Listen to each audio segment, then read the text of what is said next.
Welcome, pool fans viewing in from around the world to this amazing match you're getting ready to check out from Accu-Stats production. If you aren't excited for this one, well, something's wrong with you, all right? Derby City, are you guys excited for this amazing matchup we're about to witness? They are absolutely. We have two world champions getting ready to battle it out on this Bigfoot Diamond 5x10 table. We started with 16 players, and we are down to the round to move into the money. Only one can move into the final four and into the money. Who is it going to be? Let's meet the players now. First, he is a U.S. Open champion, 7-time Turning Stone champion, 2-time Moscone Cup MVP, and he holds the world record straight pool high run, 3-time winner of this very event. Sponsored by Rassan, Kamui, Perry Hughes, and IMG Freight from Glasgow, Scotland. Make some noise for the Eagle Eye, Jayson Shaw. And his opponent is a 5-time U.S. Open champion, 2-time World Masters champion, and 15-time member of Team USA. Sponsored by Q-Tech, Rassan from Sioux Falls, Minnesota, USA. The South Dakota kid, Shane Van Boening.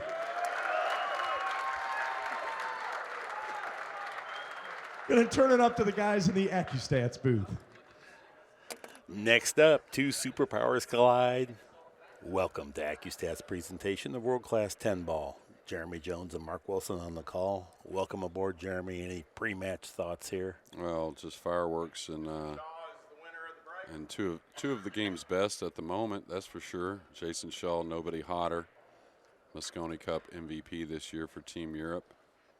Hate to have to say that, but that is the truth. Mm-hmm. And he deserved it, and then run 7-14 just, a week ago? Yeah. Yeah, incredible. Yeah, and these two have faced off in some big moments, and they're still going to face off in many more big moments. Shane approaching 40 years old. Jayson, I think he's what is he, about 34 now, 35? Well, maybe 36. Shane is 38 and Jayson Shaw is 33. 33, okay. I always go back to the time flies thing, so sometimes I add a year or two, always thinking that I'm way off. But Jayson, I didn't get to do his first match. You said he broke the balls great, a 940 clip or something like that on the TPA 930 something. Yeah, he was a 946 in that last match, and he beat Omar Al-Shaheen 11-4. Yeah, and Jayson is, whether it's just, what his strengths are really set up for the 10-footer. The big cue, moves the ball easy. Just really has it all.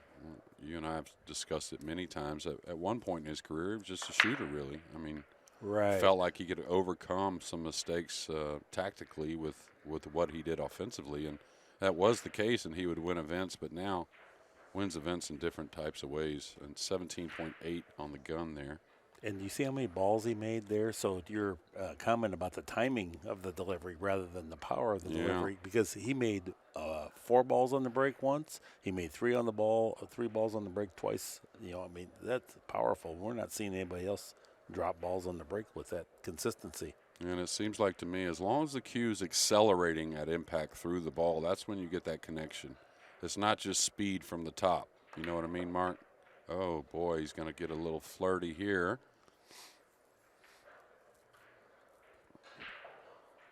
Well, that was a great shot, and I'm not positive that he didn't skip the edge of the 8-ball with that velocity, because he wouldn't have flirted with the side pocket there if he had a full ball to hit. Right, or he obviously was really, really straight in. Like you said, maybe he had to cheat not only the ball a little bit, the pocket with the ball.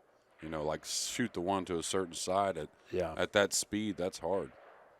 He's a fearless shot maker that pocketed 9,000 balls last week in his attempt to break John Schmidt's record. Yeah. And he showed me the blisters on his fingers from doing that over those extended hours. But with that comes that free swinging cue with, it's like the joint is all oiled up here. Yeah, and I talked to him last night a bit, and he said it still hadn't set in. He said he went home and you know, slept like 20 hours. Of course, a family man and a business owner. So he's going to be right back to work, along with, you know, playing incredible pool and falling a little off angle here. Not the easiest to stun by the 10, right? Not on this one, but it was a dandy shot to move that 6 to the other side of the 7 and get the cue ball the other side of the 7. Ooh, our first big mistake, a miss on the draw stroke, and he's going to leave Shane across corner that I'm sure Shane will take on. Mistakes are going to be at a premium in this match. You're not going to see many of them, but they will turn the tides, I believe, one way or another. America's greatest player in the last 15 years, and I would still have to say the best player on the planet the last 15 years. Oh, he cut it. Oh, boy, what a nice shot that was. He's going to have to make a nice one again here on the 7, but totally fooled me there. The old fisherman come through with a thin cut. Yeah, I think he cuts this one as well. Little pinch on the cue ball. Little downward strike with some left English. I think comes 3 rails pretty nicely.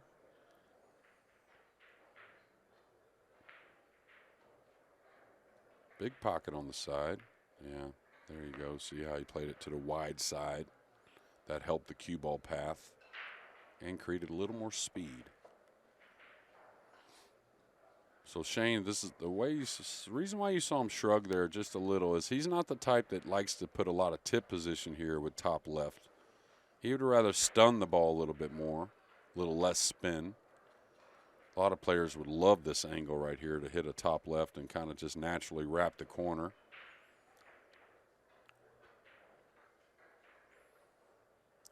I like him shortening the bridge here, being very accurate. See how he likes to stun off the angle more, Mark? Mm-hmm.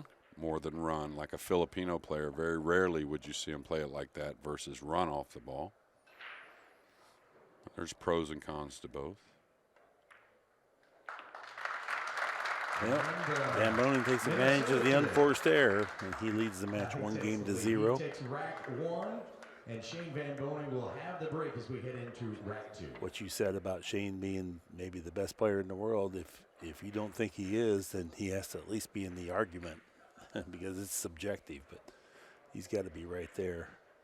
Yeah, I mean, we all know the one title that it's eluded him in his career, and I don't know exactly how that's happened, to be honest with you, but, you know, most of the World 9-Ball Championships, if not all the World 9-Ball Championships that he's ever played in, and I think this rings true, has been across the pond somewhere. So very difficult to go abroad. It's always been that way, too. The U.S. Open, you know, was one that held very, very few foreigners for a long time, won that tournament because it's just hard to come across and beat the best players. Shane regarded highly for his break. Let's see what he got: the 5-ball in, the 1-ball in. Yeah, nobody makes more of the balls you're supposed to make on the 10-ball break, or the ones that you think are tracking towards the pocket in a 22.3 on the Speed Demon break. Now he's close enough here on the 2. He can cheat the pocket if he needs to get the line on the cue ball.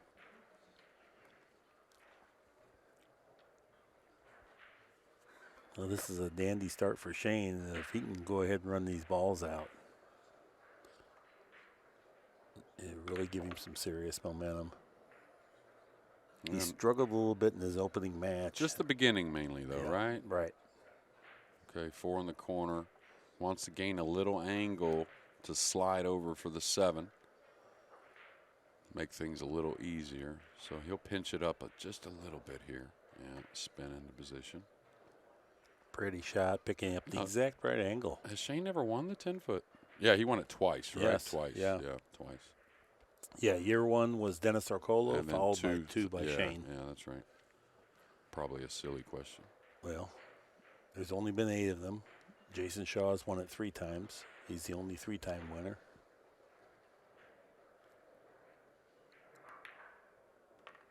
Super cue ball there. Made things really easy on himself. Just somewhat kind of a ball in hand angle you'd put here on the, if you're going to play the 7 in the corner. This is that little in-between stroke unless you go behind the side pocket, though, because you do have to manipulate the cue ball a little bit. Yeah, that's that half a 9-iron, I'll go ahead and use a golf thing. Yeah. But Yeah, exactly. And what happens and what makes that so much easier is being close to it. You know, when you're close to your work, it's almost like a lot of shots you have preference because your accuracy can be good all kinds of ways when you're close to it, right? Your touch can be good drawing the ball. You know, when you start to get further away from shots is when there's a standard way to shoot them because of certain reasons. But he got in the worst possible spot here, Jeremy. And even though he can manipulate the pocket a little bit, he could have been high or low, but just not in between. Yeah. Shane, I think more than any player in history, especially ones that have become the best player in the world or up there in those discussions, probably plays the full hit on the object ball more than anybody, to be honest with you. And there's the pros of that is you really feel like the miss on object balls is a lot less. But you have to be able to work the cue ball a lot more. And now to a 2-0 lead. Nice break and run there by Van Boening. We'll have the break. We head into rack 3.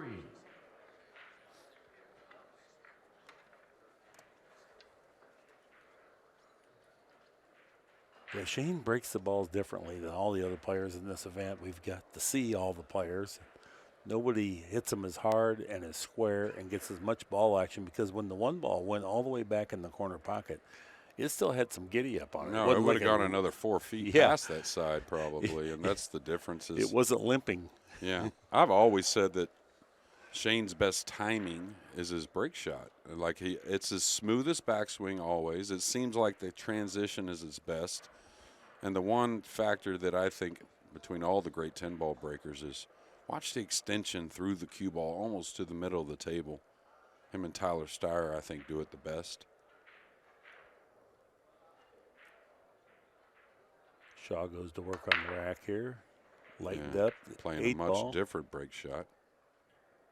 But just as effective. Yeah. He's right on the 1. The 2's trimmed up over the corner pocket down there. He's going to need the bridge here on this first shot, being on this 10-footer. And I'll tell you, the 3 doesn't pass the 4. I think it does tightly go by the 5. Right. But really getting from the 1 to the 2 to easily get on the 3, no cupcake here. No, that's tough. You have exactly the wrong angle. What's easy to get is exactly wrong. Now, would you just lay up on the 2 and you know, come to the far side of the 7 near the side pocket to take the shot on the 3 from a little distance maybe, Mark? If I was Jayson Shaw with his firepower, absolutely. I wouldn't even monkey around risking getting hooked. Yeah, and this is the angle to do so. It's a little far, but he can still, with a little high right, get around the 7, get it near the 8 and take the shot. And I tell you, if these guys had corner men, right? Yeah. That's maybe the one thing I would remind these guys more than anything is how great they are. If we could grab the overhead real quick here, the path that we're thinking is he should be right about in here. Yeah. And that's comfortable to get to. I think he can get a little higher even. Oh, wow, that was a big risk there. No, that's exactly what you don't want to do if you're – look at the firepower he has. He doesn't need that. Let me get this off here. And like I said, if there's one thing I would remind these guys is how great they are. And that doesn't mean try and make a great shot right now. No, you can make a little bit of a shot on the next one. Is he trying to go behind the 4? Oh, he's going the other way. So he might not have had the good side of the 3. He's left a nice doable bank. Shane's definitely shooting at this. There's a little element of safety as well because the cue ball is going to get parked right there where the 3's at. So if the 3 ball misses and goes up table, he's got a chance to get safe. I doubt he passes on this one, huh, Mark? Oh, no, this is go time for him. Yeah, look at all these guys, right? No, if he hits this, he wins the game, or he figures to win. And if he misses it, there's still the possibility 20% of the time you're going to leave it tough. Or you fluke it in, right? The other 20% of the time. No, 4 to 6%. Oh, okay. Not quite 20%, but 4 to 6% of the time, if you hit a ball hard and don't scratch, you're going to luck it in. Well, those of us that play to fluke them in a little more, Mark, have a little higher percentage than 3 to 4 to 6%. So. It's like the lottery. If you play it a little more often, you win a little more often. Is that how you won that U.S. Open? You fluked in a lot of balls? I did fluke in one against John Schmidt. I have to tell you about it. And I tried to fluke it in, too, by the way. It was the closest match I had in that tournament. It was 8-8, and he had me dead trapped. And I told him, I said, oh, okay, here we go. And I just smashed him. I made one, and they all dressed up perfect. Okay, short side on the 7 here, and it's a real smart decision and tells me that Shane's thinking pretty well here early. No reason to force it.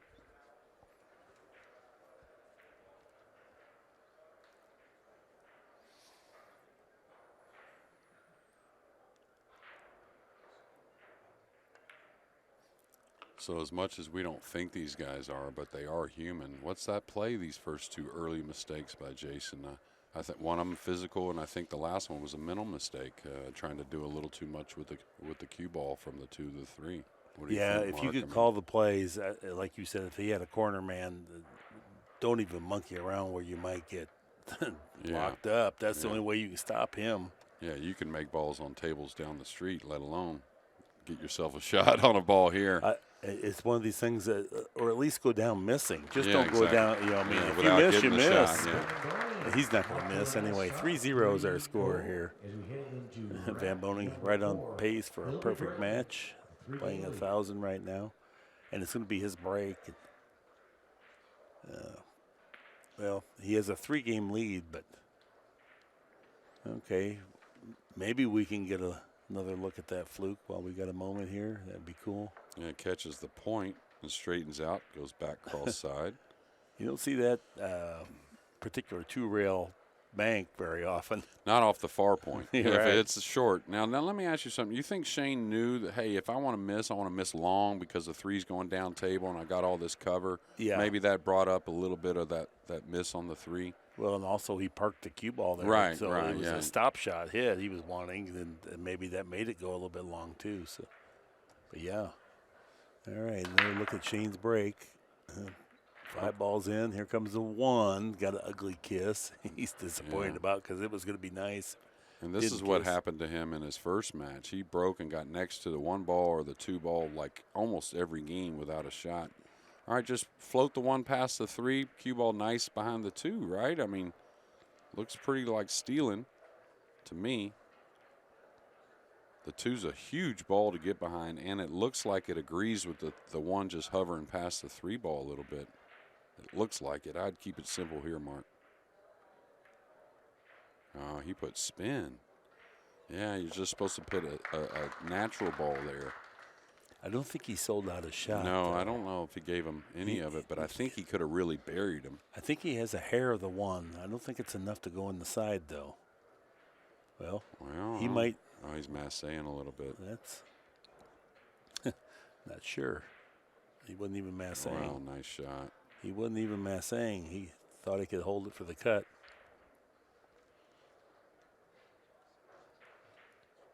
Okay, it looks like another short side position here. Nice float with spin.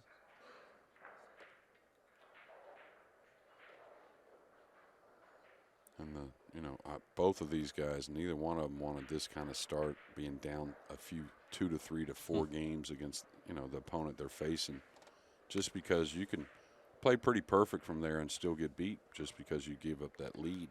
Has Shane introduced a hint of left side spin for this to not happen? And he just didn't want to be below it where he's pinned to the cushion now. Yeah, he's close enough to it, though. You should practice this on the slick table, holding the ball even at the angle he's on. When you're close to it, you can hold it a heck of a lot more than you think. It's still a nervy shot, meaning like not something you shoot very often and under some pressure. You'd much rather get to hit the ball a little more firm, but the 10's just a huge ball, right in the way of coming 1 rail down. I don't know if we can grab the overhead in time, but if we can, I think it's down. No, couldn't get it. Okay, he played by it nicely. Pretty shot. Checked it up nice. Similar to a Federer shot we had in the last match. And now, again, the 3's off the rail, plenty to be able to kill the ball 1 rail, kind of in the position it's at now. He may not go that far with the cue ball. We'll see. The good thing for him is the 6 goes not only in the side mark, but in the corner by the 7-9. So he's going to have choices here in a moment. Nice shot there. He hit the thin side of the pocket to keep the speed up without having to use a big swing. Yeah. Now the 7-9, very playable. The 6 is there to open the balls if he wants. I suggest if he opens it, he goes into the 9, not the 7. I think it plays easiest if he can play the combination. And I'm usually not an advocate of the combination, but I think in this particular case, I think the run out, I think it's shaped towards the corner pocket just enough. It will not require much manipulation. The problem that I have, okay, not problem, but there could be an issue, is the 7's not going to move much off the 9. And is it going to have a pocket by the 10 for the 7? No, he's playing the 7 in the same pocket as the 9. True. Oh, no. My goodness, yeah. He was trying to really manufacture the angle. It's a first unforced error. Shane's disappointed as could be. Yeah. He wanted to preserve that angle over there so that both the 7 and the cue ball drift towards the 9 lightly. Yeah, that way he can hold for the 7 in the same corner. So it's a missed 6 that we didn't expect in game 1, and certainly a missed 6 we didn't expect here in game number 4. And he's gotten right on the funny side, I think. Yep. Yeah, that was a little bit too casual. Now, if this 9 doesn't cheat the pocket here, it could be hard holding for the 7. Oh, he could cheat it easily, and that's what Shane saw as well, I think. And now Shane's second because he realizes he didn't need to do as much as he was trying to do there. The power of Jayson Shaw there, effortlessly top spinning, arcing the cue ball 2 cushions up to the center of the table. That was a huge rack. Yeah, he puts a lot of heat on Jayson here in the next break off if he's down 4-0. Huge. 3-1, you kind of expect somebody to be up 3-1. Hard to go game for game. And Shaw now on the board after round 4. That was the most unexpected miss of all. I bet that object ball wasn't 4 inches from the pocket, and it was wide open side pocket. So I don't know if we can look at it again, but it looked like it. Yeah, I think we're going to get a look at it. But watch the inside English grab the 6 just a little bit once we get a view of this mix. Just you see, that's not the best camera angle. The overhead I think showed it a little better.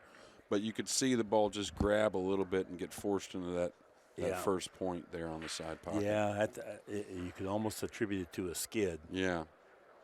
That being said, it didn't have to be played that cautiously. No. That's my point. And I think, he kind of took it for granted a hair, just a hair.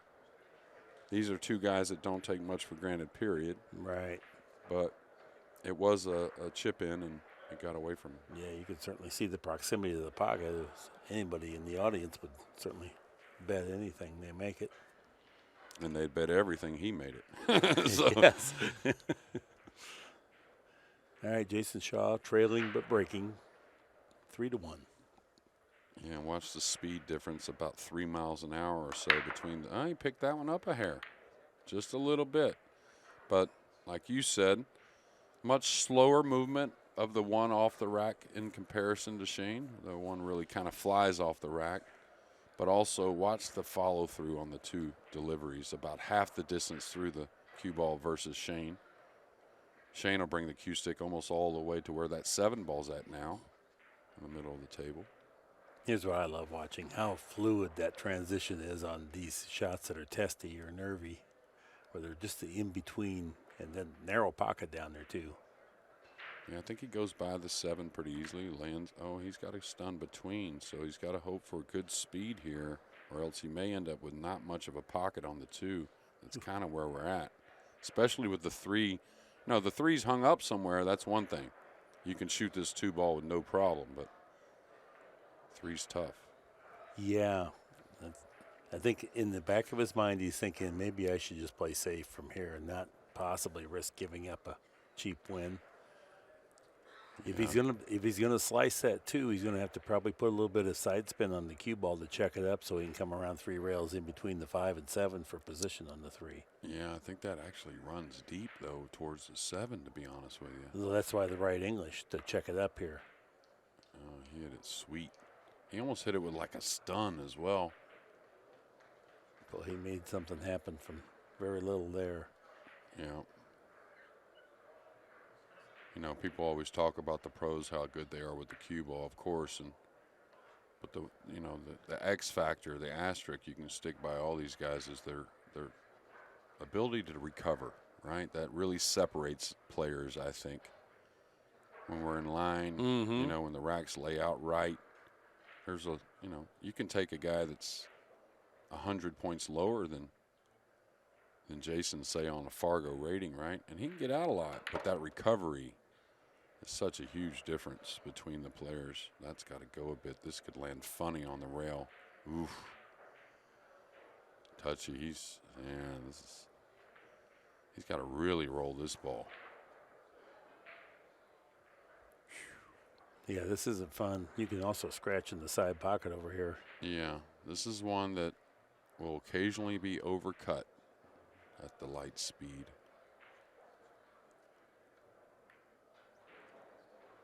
Beautiful shot. Wow. Love it. Love it. Just got to the hole. Couldn't have hit it any softer. No, and exactly what we expect from both of these guys. When we do see a rare mistake, there's going to be some punishment behind it. And that's what we're seeing here from Jayson, capitalizing on that mistake from, why is he doing this? Well, he just rolled this. Yeah, I don't understand the elevation there, Mark. I mean, again, the time to remind how great Jayson is. He'll say, I'm great, I can make that elevated, but I'm saying, hey, roll forward another couple inches and you can make the 9 from anywhere as well. That ball was frozen on the rail. That's a tough elevation. No, that was a hint of overconfidence there in how well he's playing. It wasn't being disrespectful to Shane, but it's just no, I'll do whatever I want to do here. Yeah, But the thing is, he took on the extra 20% of risk. At least 20%. I think that you made that shot come from a hanger to very missable. Oh, big shot, big time shot there. Yeah. Down the rail, not easy, very easy to miss that. You probably have a fraction of a millimeter to hit the target there on the object ball. Yeah, it's amazing if you're around Shane. I've been lucky enough the last few years to see some incredible things, but some of his little mannerisms, right? When he's got a tough shot and he releases the cue and his knees buckle just a hair, it always goes in. Just like right there on that 7 ball. That was a big shot. Well, I think it was almost the perfect shot to make up for that little mistake he had on the 6 ball hole. Let me get a little little something back here. After 5 racks, is a 3-game. Boy, this is a good match. They'll have the break. It's living up to its billing. I was looking forward to this when I saw the how the draw went down. And wow, Sean Van Boening, second round. I'll tell you one thing that's going on up in La Crosse, Wisconsin right now. It is 9 degrees, and they're tuned in, watching. Bob Holtz and Patrick McHugh. Great to have you alongside. And down in Texas, they're drinking Kona coffee. Courtney Pepitone, Jeff Lander. And then Jay Calhoun tuned in from Fork, South Carolina. Fork, very small area. He wanted to move somewhere. He used to be in Florence, right? Yeah. Well, you're talking about Belinda's husband, right? Yeah, he wanted to move somewhere where he could be the best player in town. So okay. He had to go small. I thought he may. Well, he's got Belinda there, so unless he's leaving her behind, he's in trouble. Best male player in town. Okay, there you go. Not the best player in the family. Well, the 1 ball found that far corner pocket that Shane's prone to do. You don't see many other players making it up there. Yeah, I think the 2 may have a portion of the pocket, but very difficult. And then getting on the 3 that's murder too. You'd have to jack up an inside spin and hit a part of the pocket. I don't know. Well, that wouldn't be that big a deal if the 5 and 7 and all that weren't like blocking so many pass to get on the 3, right? So go for a tough shot. You might hit it perfect and still not get shape. Yeah, right. Is he putting him on the 4 here? This is delicate. Oh, good call. Yeah, that's what he tried to do. That was super tough. Didn't think that was easy at any moment.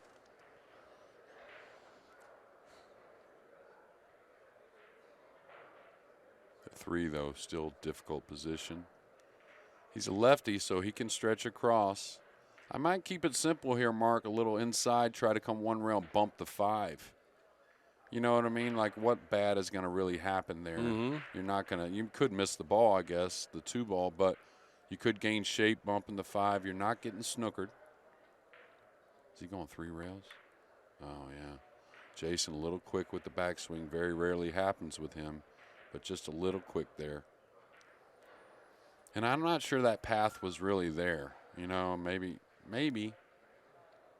But the thing is, he went along the same lines as I was thinking on the other shot. He doesn't figure to miss the 2. He's not getting snookered on the 3, so he can play a safety if he doesn't get the position on the 3 he wants. So different paths, same kind of thought. Oh, that's got to slow down. This is going to get super thin. Same deal there, though. He wanted to dig in and make sure he got the cue ball back. If it lands good, great. If it doesn't land good, he can try to work, defend himself. One thing about Shane's selection, though, is he could have just come out a little bit with draw and taken a longer shot on the 3, almost guaranteed to hit that little gap between the 6-7, right? I think the issue was that he was afraid he'd land with the 6 impeding him. He couldn't get wide of it? Right, okay. For sure. Where with power, right. he knows he's going to be. He's getting past it, yeah. All right, watch out for over the 8 here. The 8s could come into play. Oh, dandy shot. Look at this. You know. And he held the line on the cue ball. It didn't fall forward or backwards, which means he hit it right on the, exactly how he wanted. Truly, for me, the 5x10 makes this so much more entertaining because that's so much of a tougher shot than it would be on a 9-footer. And it's a much more of an appropriate test for these guys' skill.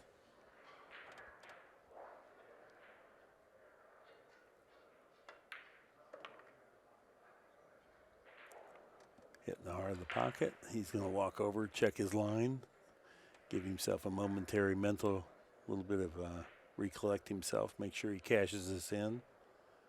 Well, and Jayson had an opportunity here in this game, so in my opinion, with the good players, that's the one time they can start to feel some pressure when they had some opportunities and they let them slip away. So, no, great point. If the other guy just pours it on you, you don't feel as much, but when you know you had some opportunities to change, influence the outcome differently. Yeah, that's just human nature kind of thing. That stems with all of us, no matter the level of play. A little funny here. It looks like he's just falling towards that rail just slightly, right? Yep. So he'll measure up just holding the ball. What's that look like? And then he'll measure up, do I want to move the ball instead? Probably just holds it here. Again, one of those things, remind these guys how great they are. This 8-ball, no problem. Just go down shooting. Don't go down trying to get position, right? Right. The same thing for Shaw the couple times. I mean, if you miss a ball, you miss a ball. But don't mess up hooking yourself trying to get perfect position. Oh. And he got up off it once. He never did like it, I guess. I don't know what it was about it. Maybe, not being as good a position as he would normally like, maybe something like that. But a few early mistakes by these guys. And, again, Shane in a great spot to put pressure on Jayson, with Jayson breaking in the next. But now Jayson can say, well, 4-2, no big deal. And the other part of it is that ball that Shane missed goes in on a 4.5 by 9. Yeah. That's why I'm saying this is so much of a better test. And the Eagle Eye, Jayson Shaw. Yeah. Let's take a look at that miss if we could. Just see by how much. Yeah, just hit inside the point, just at the point. 4.5-inch pockets here. Unforgiving. And if you flicker at all or flinch, boy, you can miss any ball on this table. It can absolutely wilt a person.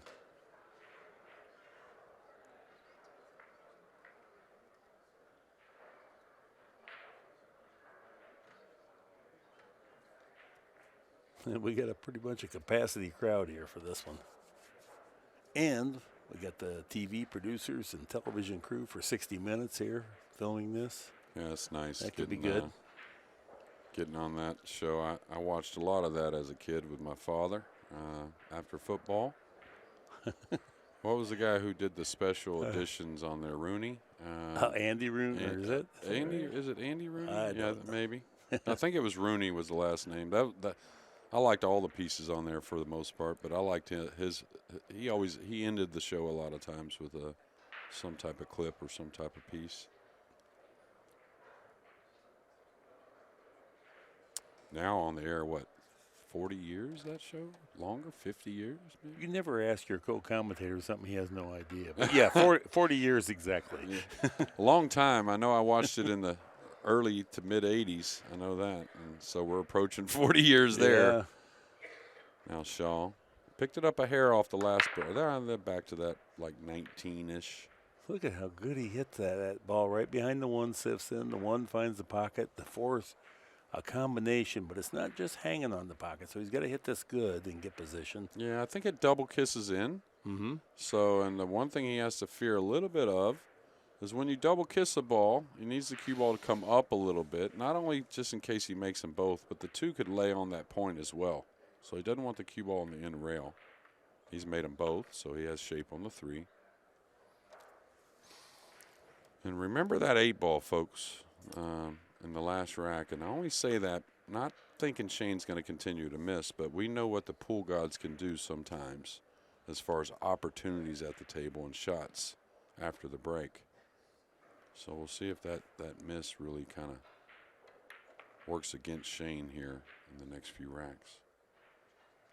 Jayson doing exactly what he's supposed to do.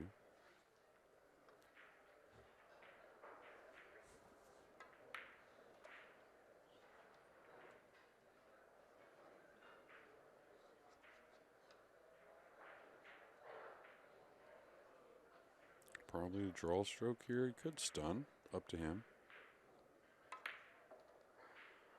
He gets so much action on the cue ball with such a short swing.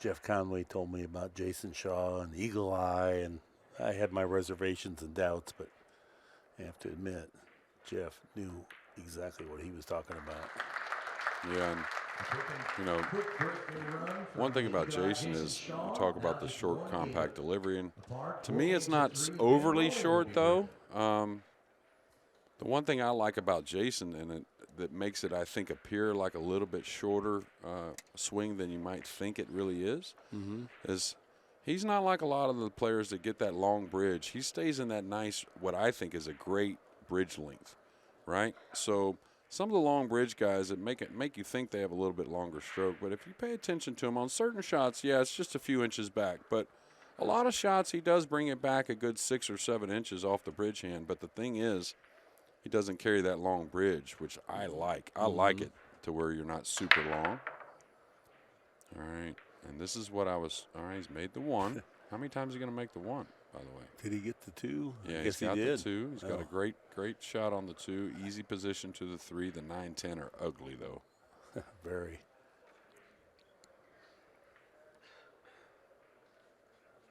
We are playing all ball fouls too, just for everyone to be aware of, in case you didn't know. No jump cues. This is not call shot.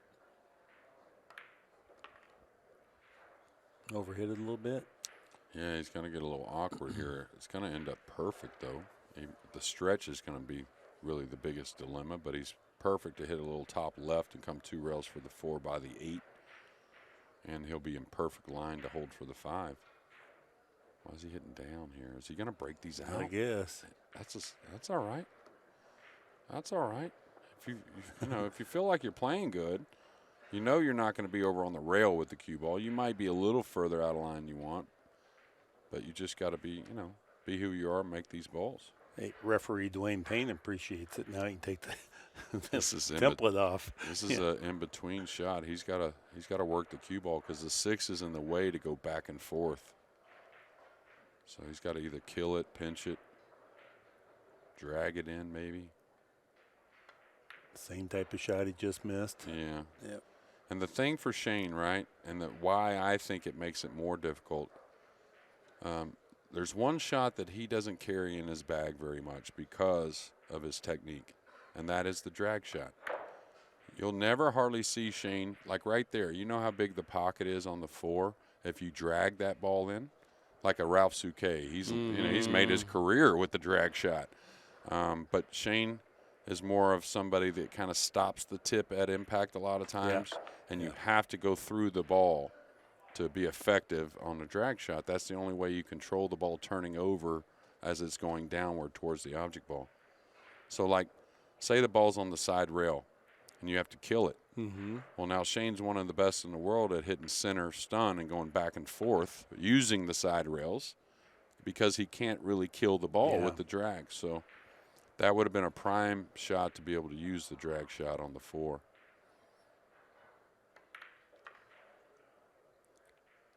Okay, it looks like probably 3 rails with inside here. Another shot that he really excels at. Good shot, good power. Going to release from the side rail. Yeah, he's falling a little straightish, so he may have to. Well, he can even stop his ball if he has to. Or he's got the angle to go with a high ball, so he'll go around the 10. That's got to go a little bit. That's not going to play nice for a left-hander. Yeah. That's going to be awkward. Big pocket coming across from the spot there, you know, the mouth of the pocket. Yeah. You know, where the 10's going to line the 10's on. That's pretty helping. But he's not only that, he's got to be a little concerned with the cue ball. You know, top outside comes 2 rails towards this corner. And if you don't go with the outside, it's much easier to get that cling effect too. So this is a nervy shot for sure. And he knew it as soon as he hit the 9 that he was going to be a little light with the cue ball. Scored it. Yeah, and he hit it light enough to never go in that corner pocket he was tracking towards. Didn't even bother with side spin, just went high for accuracy. 4 games apiece, heading into round 9, and Jayson Shaw will Do you think that Shane would ever be open to working on his follow-through to get that extra finish? Because, you know, it's always a this when he gets through and he plays so much. Well, you know, when I saw him at the end of last year before the Moscone, okay, we had that nice run of a bunch of events, right? It looked like to me he was making a conscious effort to try and use a little more rotation on the cue ball versus stun. The cue stick, the backswing got better. The cue stick started going through the cue ball more. It looked to me very conscious effort of him doing that because he does need some of those shots at times, you know. I think he would be very open to it. You know, it takes somebody that he really trusts, and I think it would be a slow process, meaning you have to let him develop it a little bit versus you force it on him a little, you know.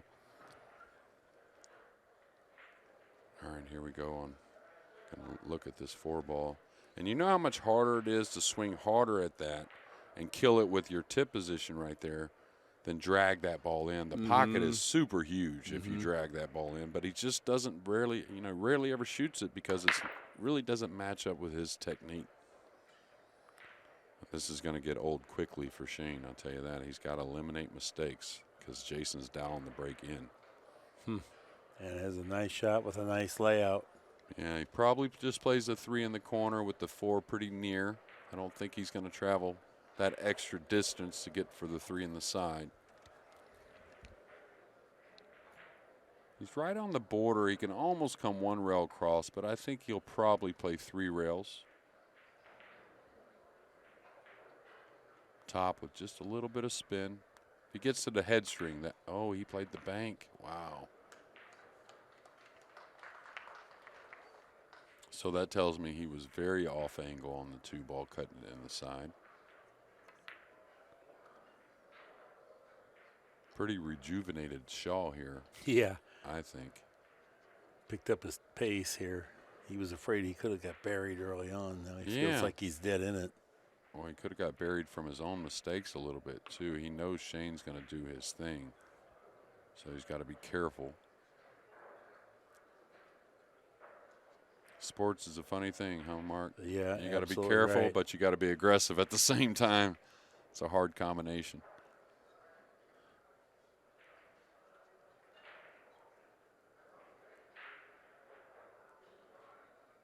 There's nobody better at coming from behind than Jayson Shaw. Okay, he's gotten past this. Me, myself, I stay away from the 9 in the side unless it's really easy. But maybe on the 10-footer, it's a little more often played.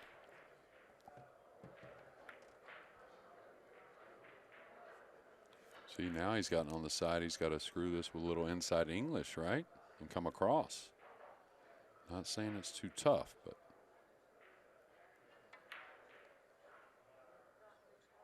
Really taking advantage of the bed and the rollout of the table.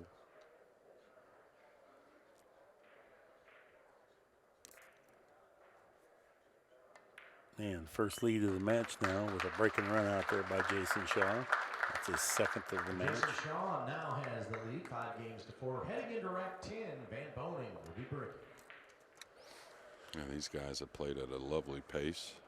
Yeah, it figured to be an up-tempo match for sure. That's pretty much one inning 10 ball, meaning the first good open inning that they get, they kill. There's 2 open misses by Shane that really were very costly, but Jayson Shaw also had a couple open misses early on. Yeah, and they've exchanged a few of those and probably won't see any more of those, to be honest with you. Or you could bet against it and feel pretty safe, but they might see a miss, but probably not some of the ones we've seen so far. And you say, you know, 1 inning 10 ball. The thing is with these two, this break is the start of the inning. That's how effective they are with the break. It doesn't have to be that first shot. You kind of feel like they're going to get a shot as well as they're breaking. 6 and 10 right behind the head ball. Okay, the one got a little different path that time. 9 ball. Dressed up perfectly. Okay. Just like right here. I mean, I don't know what it was that Shane gave Corey a few years ago. Kind of a funny game, really. Kind of a let me make a point game, but he gave him like the 5 and 6 playing 10 ball because he gets this all the time.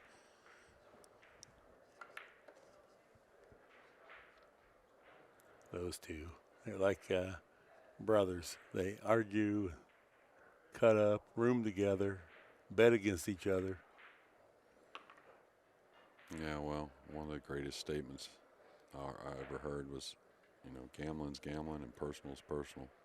So one good thing, you know, you can be on somebody's side one day, and next day you just happen to be on the other side of it, and don't take it personal. It's just how it is.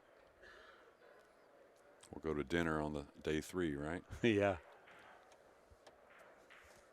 Oh no, they're absolutely like brothers.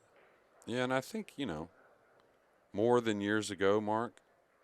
You know, rivalries are great. Don't get me wrong. That's what makes sports a lot of times, but I think even more than years ago, the guys know that, hey, we're all colleagues, even though we got to beat each other's brains in. You know, that's how we make our paycheck a little bit. So, but we're all in this together in a sense. A little heavy there, so is he going to get a little light on his cue ball? And He's pretty good. Just Yeah. a little bit, yeah. He wanted to be straight with the 8 there, that's for sure. Even if he had to play the 7 up long, that's okay. But now he's got real dilemmas with the 8. Yeah, the other side of the 5 would have been so much better. Yeah, he caught the 4 a little thick to the pocket, like you talk about all the time. How the ball goes into the pocket makes a huge difference. That was brought about by trying to billiard the 8 ball in the exact right place. Yeah, you got one eye on the object ball and your other eye, it seems like, on where the cue ball's going. Rail first here? No, he's not. I thought he should. Oh, he just played it ball first. And that's another part of the 10-footer, right? You know it's not going to get away from you. You got all that room to run the ball, knowing the 7 and 8 are real playable.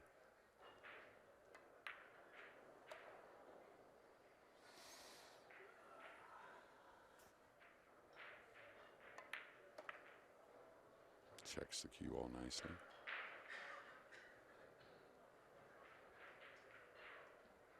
All right, 6-4 is our score.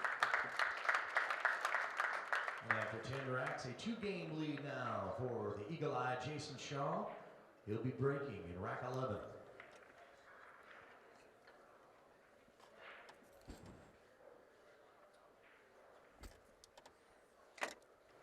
Yeah, we'll Okay, let's take another look at that if we could. There it is, just a little high. He was making sure that he hit the high side of the 8. That was the deal. And took his eye off the ball because to hit the high side of the 8, when you overcut it, means that you could have hit the high side of the 8 hitting the heart of the pocket. But I think he was a little bit split-minded when he delivered the cue. And it doesn't take much. And the 5x10 extracts a toll.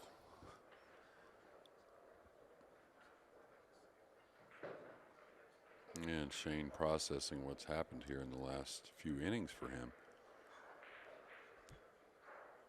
Doesn't like it, obviously. Right behind him is Mitch Knuckles wearing the hat.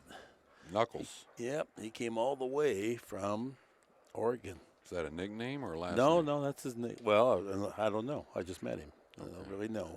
That's what it says on the back of his chair, and we talked for a while. Which cheap mob movie I watched, and the guy had a nickname, Knuckles. Knuckles. Yeah. It wasn't one of the good ones. It was a cheap, yeah, low rate mob movie. Jeremy checks them all out. I love mob movies. The pandemic. The pandemic gave him time. He's been through every series on Netflix. I think more than anything that I'm still not on the series thing. My wife, she's all over it. But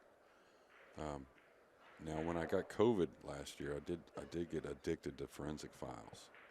Yeah, I watched I don't know how many of them. Now Jayson not liking what's going on with the rack. That's now his third attempt here in game number 11 to get it right.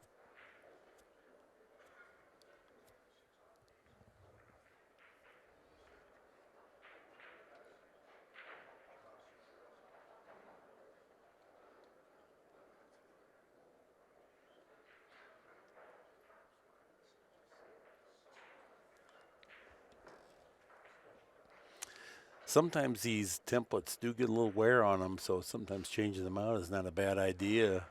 You know, this is kind of like in pro golf when you look at the greens after a weekend tournament. There's all kinds of pits and park marks because those guys bomb those balls in there. Right. Where amateurs don't do it. And it's the same with this break. They hit it so square that template takes a heck of a pounding. Yeah, he's got that 8-ball dressed up. He's going to get a little kiss on the cue ball. He's going to have a pocket for the 1. A really nice, useful kiss on the 1 or on the cue ball there. Yeah. And it seems like, that happens a lot when there's somebody that's taking a little speed off. It seems like the cue ball wants to drift back to that end rail sometimes. Does he have enough angle to get to the far side of the 3 for the 2? I don't think so. Close. Yeah, close. he'd have to pound it. Yeah, I think he checks it. Just maybe a half a tip of left English here. I think checks it, gets it by the 9, plus gets out for the 2. Now, the one thing he can do is play with a little more speed. If he bumps the 3, maybe he opens it up. I don't think he wants to elevate here, though, right? I mean, and try and create a little more force. Well, he is elevating. Just slightly downward. Just slightly. Yeah, he got out there easily. Nice shot. Yeah. Nice shot. The lightest of stun with the follow there, just to create that nice angle. Yeah, beautiful shot. It looks like the ball wants to go there. It doesn't want to go there. You have to hit the micro dot on that cue ball and then have the exact right pitch and speed with your cue. I was going to say, I wouldn't come back for the 3 in the side myself. I would just stop my ball and take the 3 in the corner. And then he's right on the angle. Yeah. Yeah, you just don't, you don't have to work as much. You come back for the side, you got to work there. You probably got to work a little more from the 3 to the 4. Here now the 5 goes by the 10 and the 7, so he's got some choices. The good players you'll see in the economy of travel on the cue ball, they're very respectful because they've paid the price for being disrespectful about moving that cue ball around. Yeah, and generally when you see more movement, it's because it makes sense. That's not only what the cue ball wants to do, but it's kind of what's needed as well. Yeah, and Shaw's in the no mistake mode now. You always have to fear that with him. He's liable to fall into that. Shane can too. But in recent times, it's been more Shaw falling into the no mistake mode.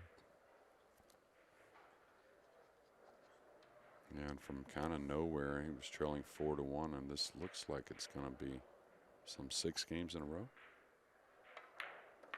Is that right? He was trailing 4-1, I believe. It could have been 4-0. Yeah. You remember that? I do remember. Well, it could have been 5-1. I know that. Also. Okay. Yeah. Okay. Yeah, Shane missed. It wasn't the 4 ball; it was the one before, the 6 in the side. That's what he did. Yeah.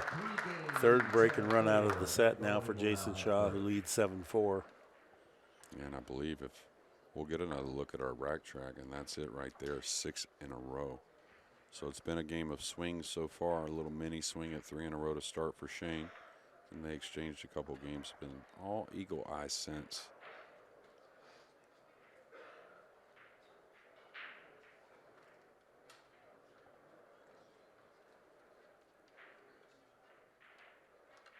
Is there another sport that's played more internationally than Q sports, Mark? I mean, I know bowling's way up there. Well, there's certainly not a more important sport that's played internationally. That's right. Look at that, 3 balls on the break. And the 2 ends up on top of the 10. 3 comes and bumps it. And this is what I was talking about when missing that ball earlier. Let's see what happens as far as getting shots after the break. Little bad, little rolls here, little bounces there.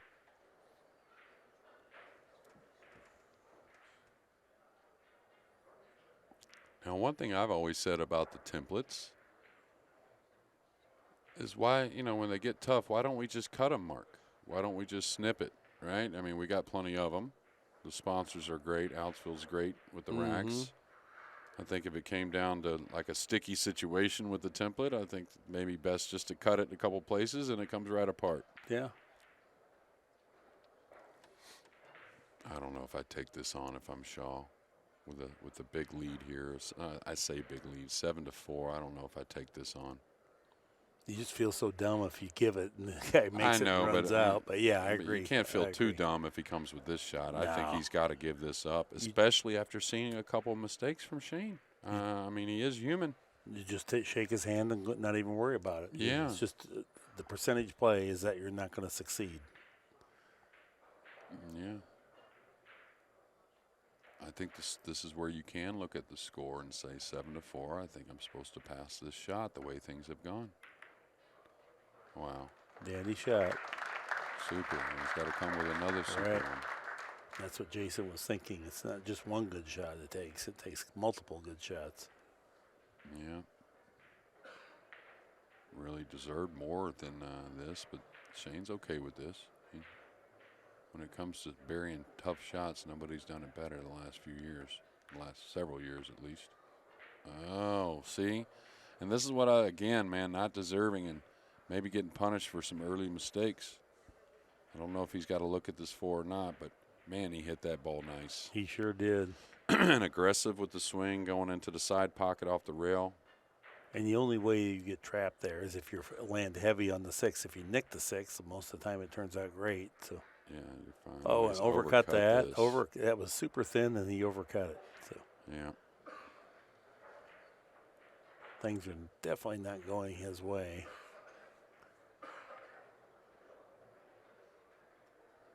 Yeah, it was the 8 ball. I think he missed maybe to go up 5-1. I yeah, it was. Yeah, that's right where it started. And then he had another one very similar after he broke up the 6 and the 10. Yeah.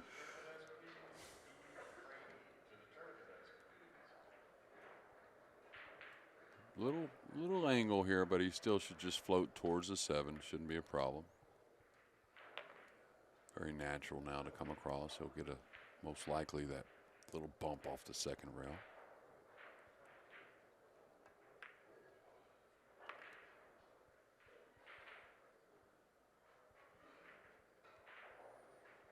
He can hold it, no problem. He could come across if he wanted. I think coming across suggests a mistake a little more often from here, but still it's a lot of preference. I like holding it like that myself.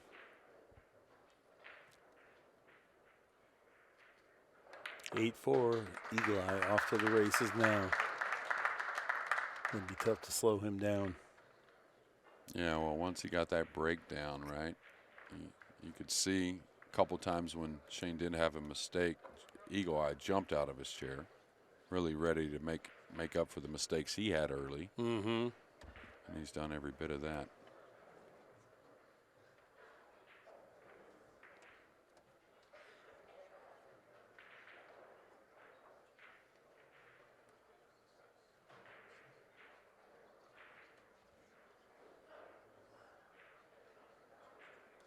Here we get another look at the overcut. Yeah, just look at that. And when you look at it before he hits the ball, like, how do you overcut that? It's amazing what pool balls can do, right? Well, you have to be a good player, first off. You have to have a pretty darn good stroke to overcut that ball. Even though it was unintentional, but he was definitely trying to hit the thin side of it. Yeah. So it should be somewhere. We'll get the break gun here in a moment. It should be somewhere around 18-4-ish. Well, he's been 17s. Yeah, some 17s for sure, huh? It seemed like it was over 18 to me. 1701, it says. Oh, wow. Now, it's a little snookered. He's got a little piece of the one, though. The four's hanging across the cross side. Can he get out the one to make the one? 1701 on the break demon. Yeah, he can make the one. Should be another clearance here for Eagle Eye. It's a good starter. I didn't want to do that. He would have much rather left the 4 there to get on the 5, even though the 5's not tough. I think he can cut it at the 4. No. He's a little bit worried about the 2 ball either getting away from him or also simultaneously following the 4 in. I think he wants it to fall, to be honest with you. I think he wants it to go in. He's going to elevate here, bring the cue ball a couple rails between the 10-3. Right. Just count on making it or else just have to play safe. Well, the good thing is the 4's so deep, it's hard for the 2 to get away from the pocket. Now, it might not go in, but it's not going to go up table or anything like that. I mean, it would take something really like, wow, miss. Didn't expect that. Look where the 2's coming. So, again, full punishment for Shane so far. Yeah.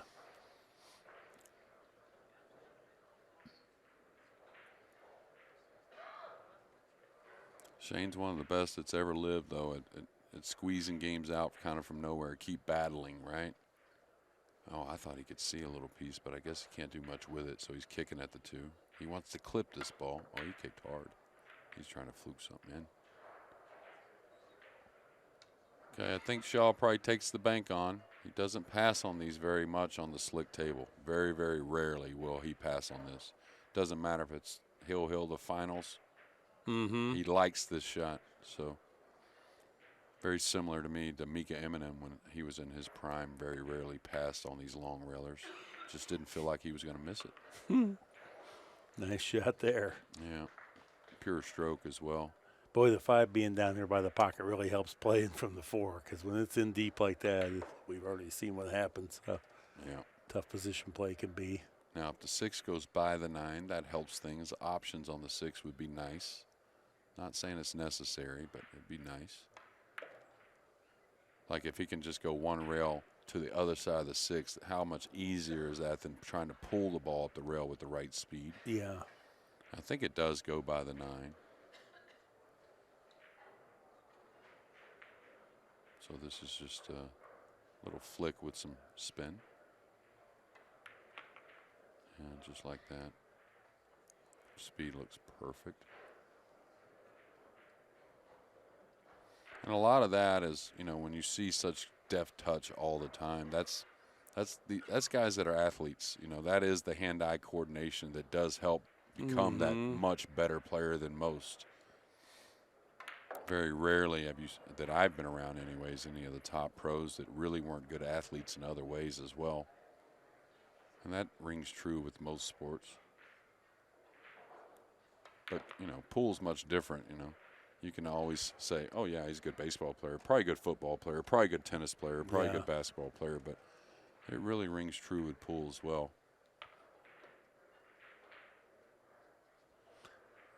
9-4 will be our score after this 10 ball. Yeah, Shane's got to get that break going now. And it may not matter the way Jayson's playing, but Boening will have the break. Jayson's up to 879 on his TPA now. 8 wrecks in a row. Is that right? 7 or 8 or 4? That's 8. 8. Yeah, he was up 4-1.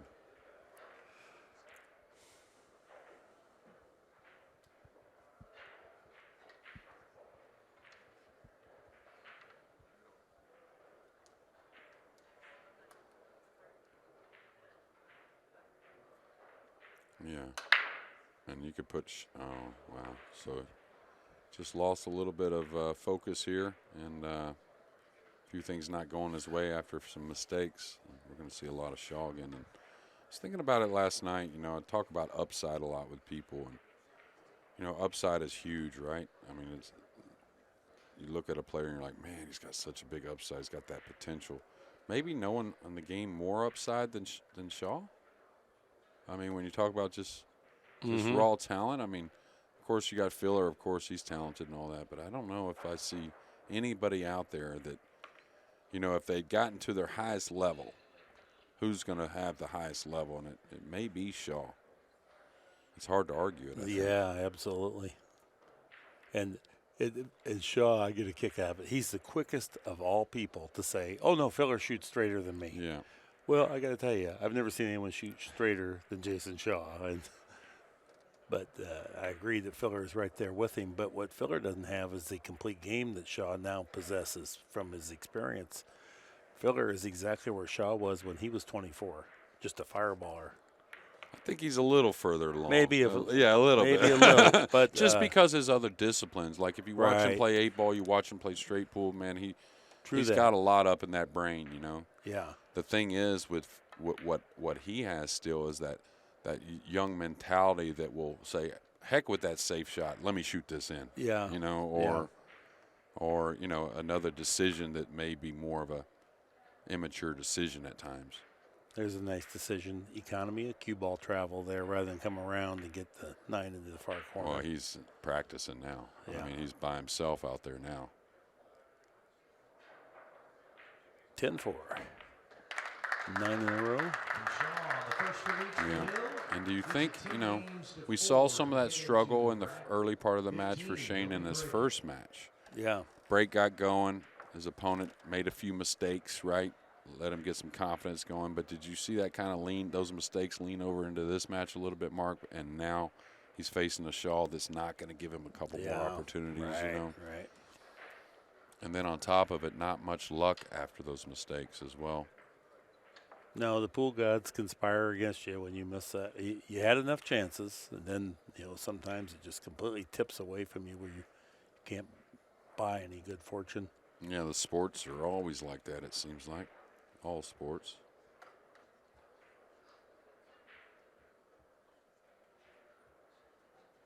Talking to a few guys last night and how much, you know, these are, I wouldn't say amateur, but these are guys that are probably here not going to win the tournament, right? Yeah. And how much, you know, heart they poured into their matches. They were explaining it to me and how much, you know, they appreciate being here, but we're just talking about how real sports are, right? Sports is a real deal. A lot of emotion. Can he throw this in? I don't know. If the 4 wasn't there, if the 4 wasn't there, he may be able to get soft enough to the good side of the 1 to throw this in. It's not quite frozen. Oh, he can cut it. I don't think so. Oh, I see. I think he might be able to cut it. Okay. He's more of a gap there than we think. Now he's got to hit it 100 miles an hour. Really got to hit it hard, unless it's easier than I thought. But oh, he double hit it in the pocket. That's that pocket that hangs up right there. Huh.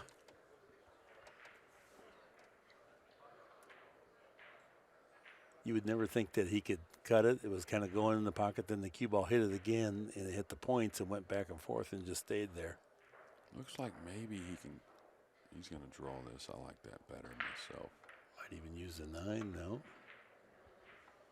Here's another look at this. We're going to try and see how the 3 didn't working to go in. Then he knocks it away. No, it would have gone had the cue ball not hit it. This has gotten a little funny. Now that, again, the ball's deep. That helps this shot, actually. Yeah, you see how it caught the point? You see that? If the ball's up a little bit, it cannot hit the point and go away. Yeah. So looks like Shane can go either direction here. Yeah, he can make it with spin one way or throw the other.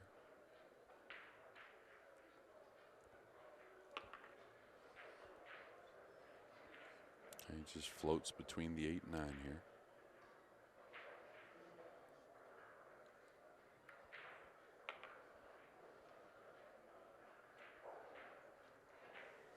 Hello, 9 ball. Right in my way. It's just how pool. Oh, no, he can get down.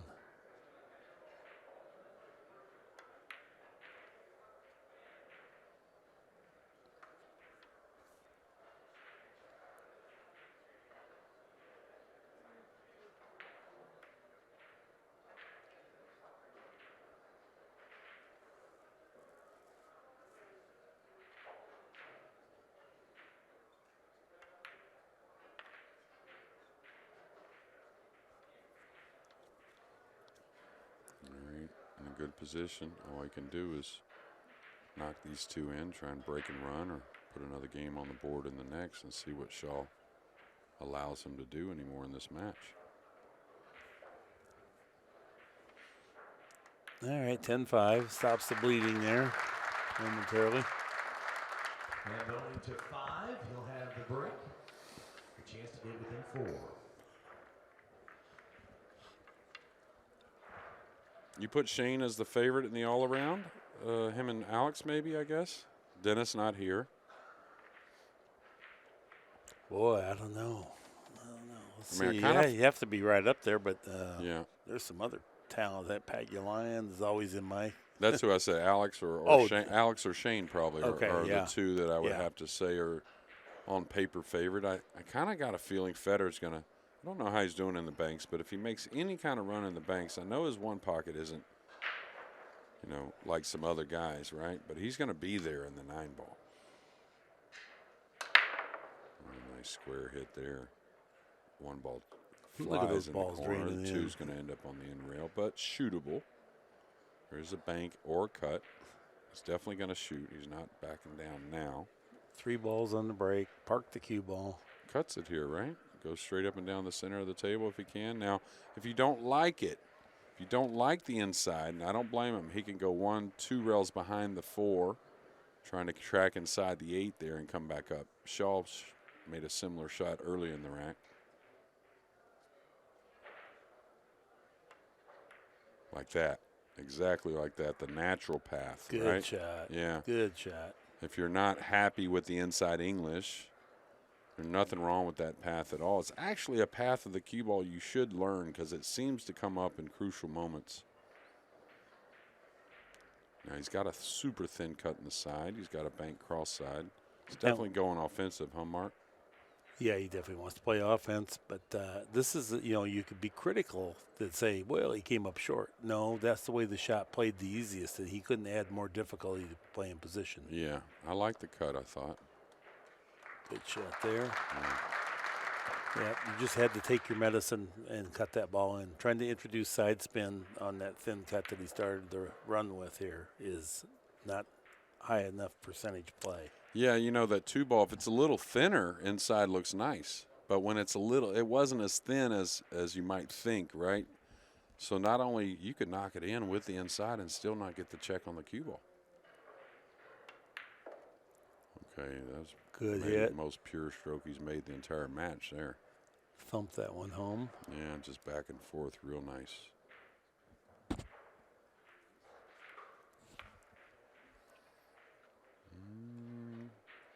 Okay. Yeah, he's just going to play thin side. I think short side. I don't think he's going to try to power it out. I wouldn't. Good shot. Break and run out here for Van Boening. Exhibiting some class despite trailing in the match. Oh, Scores now 10-6. exactly what he has to do to try and win the match. 10-6. Jayson Shaw on the hill and has the break.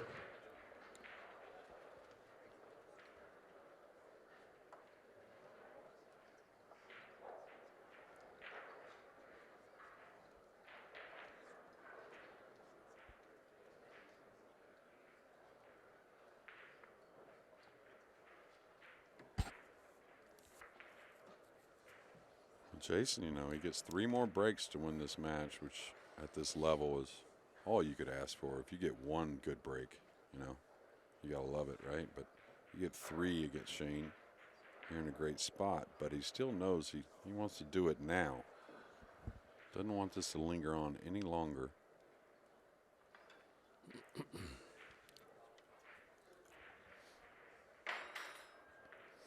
Yeah, he's racked them in a similar order a lot as well. It's been that 8 in the side that's been going in. Just like that. Ooh, a little long. Anything down yet? I don't see it. So here's one of those breaks he dodged, that being Shane, and a chance to still win this match. Funny first shot here, though. He's got to come 2 rails. Just lay up somewhat in the center of the table for the 2. That's perfect speed.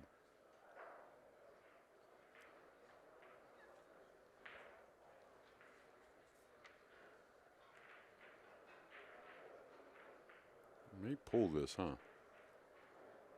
May pull this ball. We'll see. May just roll Yeah, it in. well, I think up between the 10 and 7. Maybe. Yeah. Oh, the other side of it. Okay. Yeah, the 4's hanging, right? So you don't have to get superb on the 3 somewhere with 4 hanging, the 5's near. He's going to have to work the cue ball from the 5 to the 6, though. 6 doesn't pass the 7 in the corner.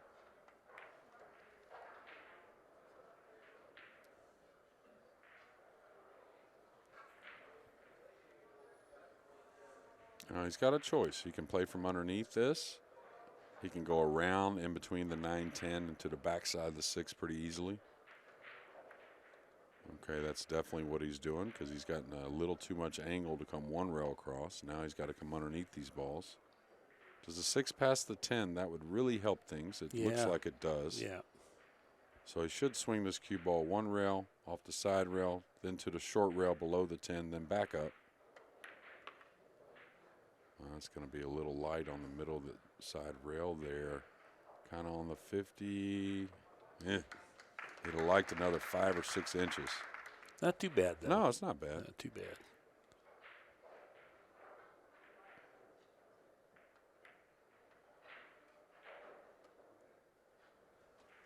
He'll check his work on the 8 here just to make sure he makes things easy.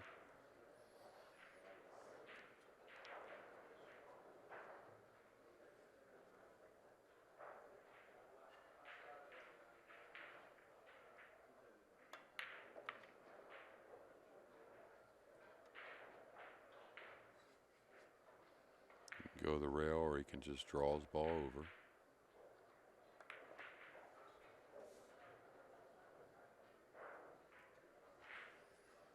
Well, like I said, getting right back in it. Well, that's one of those 3 breaks remaining for Jayson, and then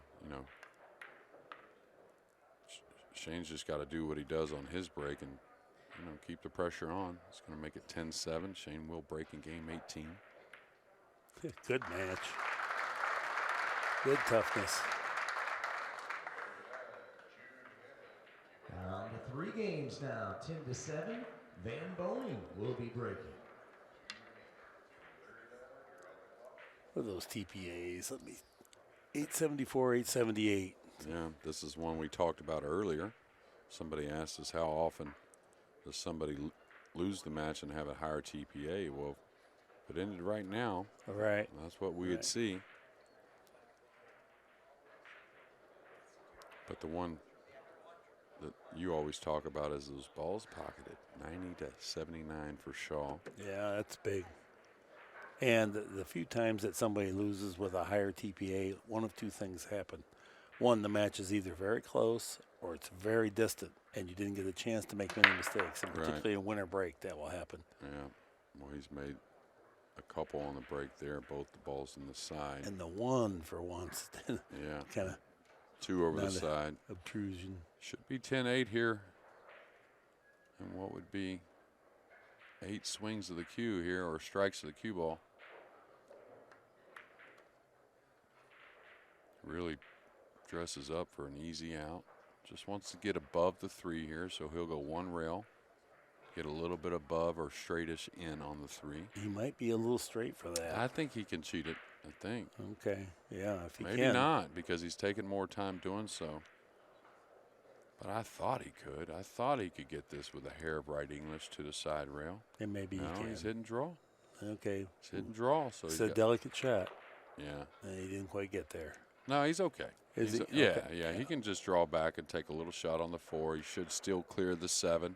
He's not going to get straight in on the 4. Yeah, and he's not going to the rail. He's just going to draw straight back. Yeah, I was thinking he wanted to get to the rail, but he didn't quite get there for that part of it. Yeah, he just couldn't get, because like you said, he was flat on the 2. So he actually, I think, got where he wanted on the 3.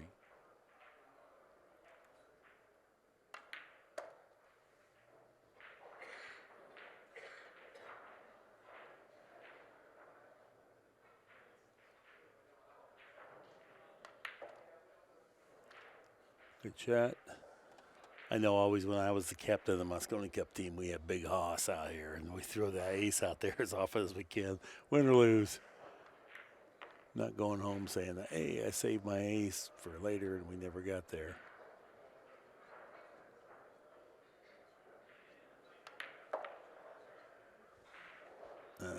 Good fight. Break and run out here, Van Boening. Yeah, a lot of pressure now. 3 apiece now, both players in the break and run out category. Jayson Shaw.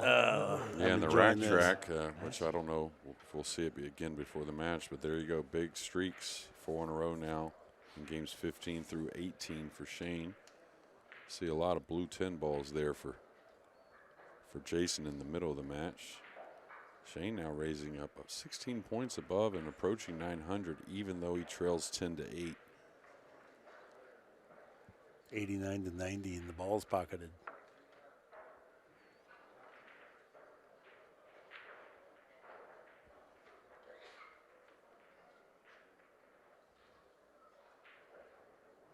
Yeah, certainly an entertaining match. Oh, absolutely. Yeah.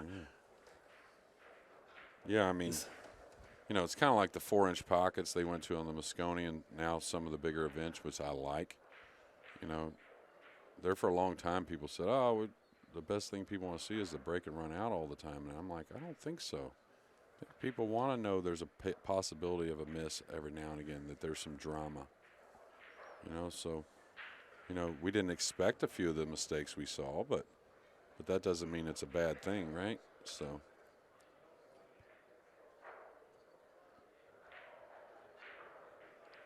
All right, Jayson desperately wants to get a ball down. It's been the 8th ball the most for him that's gone in. It's tracking. Yeah, Hit it's the short point. again, and nothing down. The 6th ball is going to go or bobble. Ooh. Oh, wow. He's like, thank you He's very relieved. much. He's relieved about that ball dropping in. Not that he can run out, but Yeah. what he was facing if it didn't drop in. That smile was like Shane smiling too. yeah, that they were smiling at each other. It was almost like he was walking a bit tipsy with a funny smile, kind of like he had a few too many champagnes maybe or something like that. That was funny. Okay, little touchy shot here. He's got to have good speed on the cue ball. That was 1692 on the break demon there too. So Yeah, less than 17. But a very square hit. You can see he got quite a bit of ball action out of that. yeah, he's not going to make as many balls as Shane and other players, but he's just wanted to be real square with it, put the one in a good place, and make one of those second balls beyond the one in the side. Oh, that's perfect. That's a nice aggressive position. And that's what I was talking about yesterday. When you're in good position, stay aggressive with position. Now, how much easier is it to pull up the rail here than having to go to the end rail and check the cue ball with inside and all that? Yeah. So Yeah, that's a great point. a little light here, so you'll have to think about this for half a second. Looks like he's just going to draw into position. Jeremy always says, just use your talent. And I think Shaw embodies that very sentiment right there. He relies on his talent. Yeah, I mean, you know, it's one thing to not practice and rely on your talent. You don't want to do it that way. Right. But if you're putting in the effort, that's when you really rely on your talent. You know what I mean? That's when, if you're hitting balls all the time, that's when your talent's really going to show up and you can depend on it. All right, little kill shot here, low left. Oh, sweet strike. Man. But watch how aggressive the stroke was.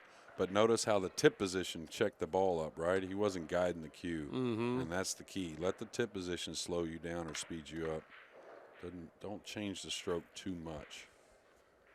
We're going to lose SVB here at the Bigfoot. He'll be motoring on in the bank's one pocket at 9 ball. But we're going to keep eagle eye.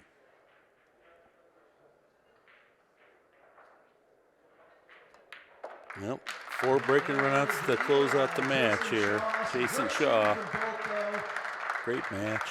Yeah, and the guy's just been rolling, right? It's going to take a lot to slow him down. So here's one where the TPA for Van Boning's higher than Shaw's. Not sure if that's right, though. 890 to 885. Because Shaw didn't miss a ball after it was already down. Anyway, Yeah, whatever. knows? Yeah. It doesn't matter. We certainly had fun, shared your time, and thank you for joining us today. Come back soon. That's our time for this time. Until next time, so long. It is